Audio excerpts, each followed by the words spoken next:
talkSPORT Clips of the Week.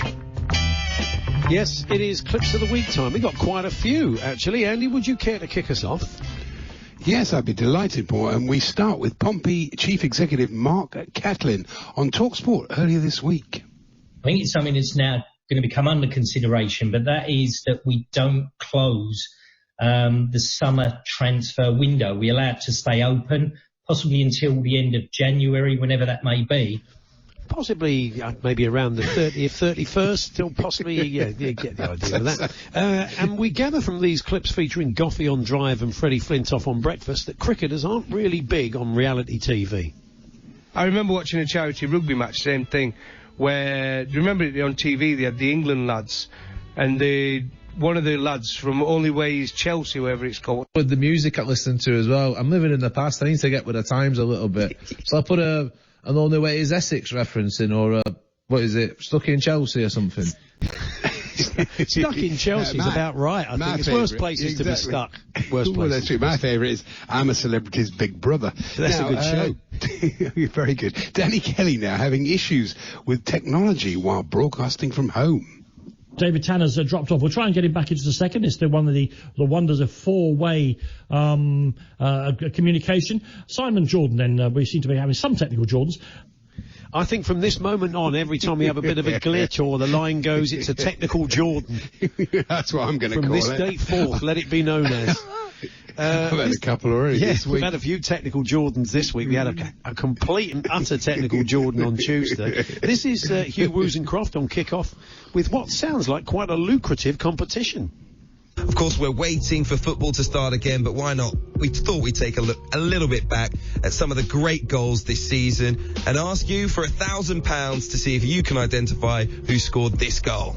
Wow, I mean, it doesn't cost £1,000 to enter.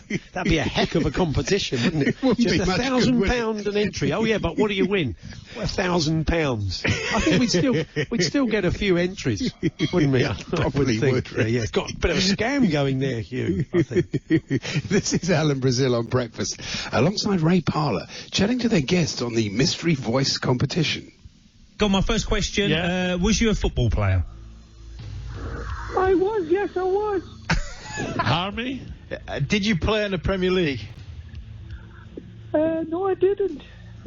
Sounds like Bally, but God bless you, Bally. It's obviously...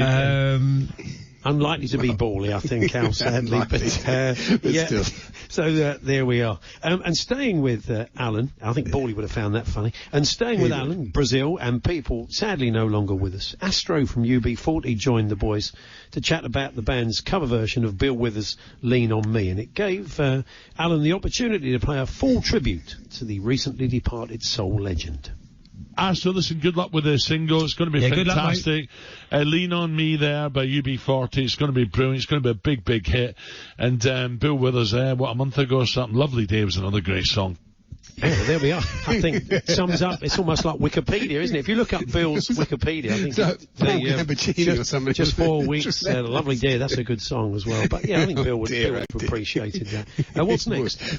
It's Fisherman's Blues now, and host Nigel Botherway had news if you fancy doing some fishing-related shopping. If you're desperate for a fishing fix, although all tackle shops are shut, a handful are still selling online, including Bristol Angling Centre, which is a family-run business by the Dicks. That's a bit harsh, isn't it? He obviously doesn't get on with them. I don't know where... I think they're quite nice people. Producers. It's a family called the Dicks. That's the family. Sorry, Nigel. It all makes sense now. This is Laura Woods on Breakfast, chatting to Ali McCoist, who was already fully kitted out to go on a bike ride straight after the show. We can see each other. We've got a video call up, and Ali McCoist, who disappeared, has just come back into screen, and he's got his lycras head to toe. You've got your zip undone a little bit, showing a bit of that fine chest hair there, and a nice helmet to boot. Grow up. Grow up. He's in cycling clothes. A lot of it. Of course he is. Pathetic. Good. Juvenile. Where are we? Next. No. It's the Moose on Sports Bar. There are football clubs potentially taking the EFL or Premier League, depending who it is, to court using legal action. Is there been any murmurs of that? Oh, plenty. I mean, I spoke to a legal lawyer in the last couple of weeks. Well, if you're going to speak to a lawyer, make sure it's a legal lawyer. I mean, because an illegal lawyer, he's no good to anybody, is he? Let's be honest. Your best legal lawyer. This is Adrian Durham discussing the great Daley Thompson. I don't know if you remember it, he just went straight back up, bounced up off his back, straight onto his feet, and I thought, how the hell's he done that? Totally 100% fit, and what a complete and utter athlete. Oh, blimey, I'd be worried there for a minute. Oh dear. Thought he meant Daley had had a row. I'd be shouting, dump it! Where's he going? Complete and utter athlete. So, it's true.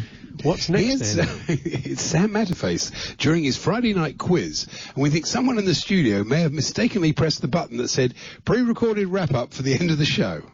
Zidane's career ends in disgrace. Of 16 points on the World Cup final, what during the course Zinedine Zidane this little to whom little idiot in order to thank you very much to the TalkSPORT listeners for joining us. Thank you to Luke, Craig, and thank you very much to the TalkSPORT listeners. I'll give you the answers in the next hour of the programme.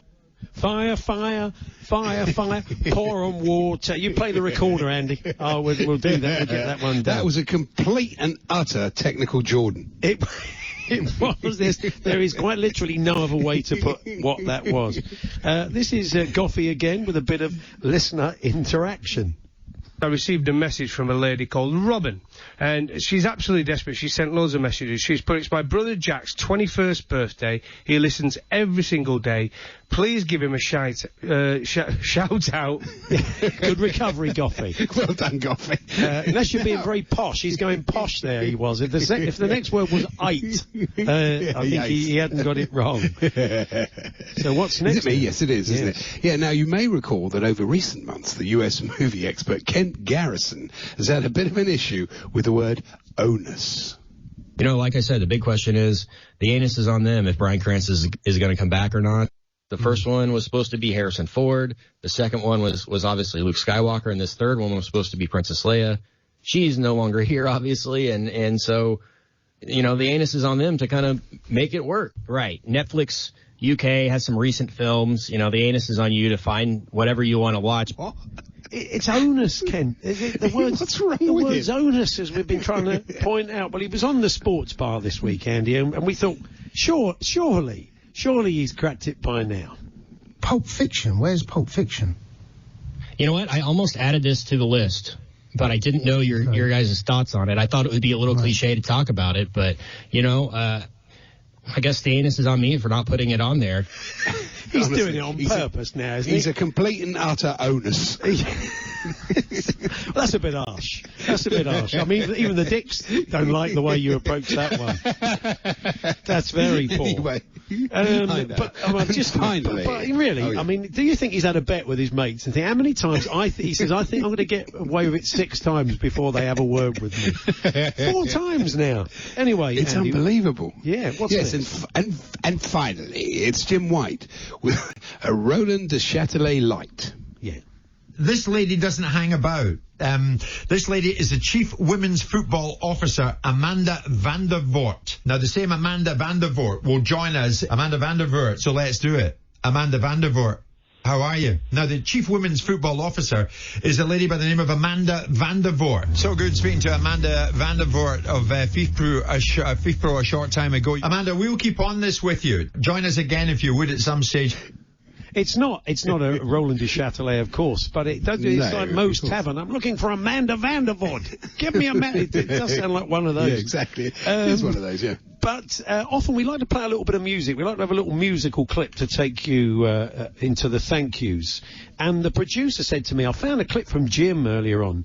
He was speaking to a woman from FIFPro called Jenny van der Block. And I said, John, blimey, it's a tapping, Jenny van der Block. I said, dig out a bit of J-Lo and you've got your song for the thank yous, to play under the thank yous. And he said, fair enough. So he comes back to me and he said, it's not Jenny van der Block, it's Amanda van der Voort. And I said, well, that's no good to anybody. We can't play that at the end. But he said, well, don't worry, I'll do it anyway.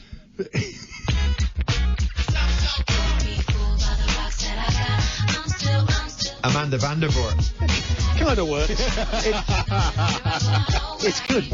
It's good, but it's not right. Anyway, we should thank some of the TalkSPORT listeners who suggested clips. Indeed, all of them. Let's not leave anybody out. I'm just waiting for My WhatsApp to redraw: Paul Geary, Alan Jenkins, Scott Fife, Roger in Durham, Jason Bourne, the Reverend Ruthless, Paul Forrestal, W.G. Dickens, Joe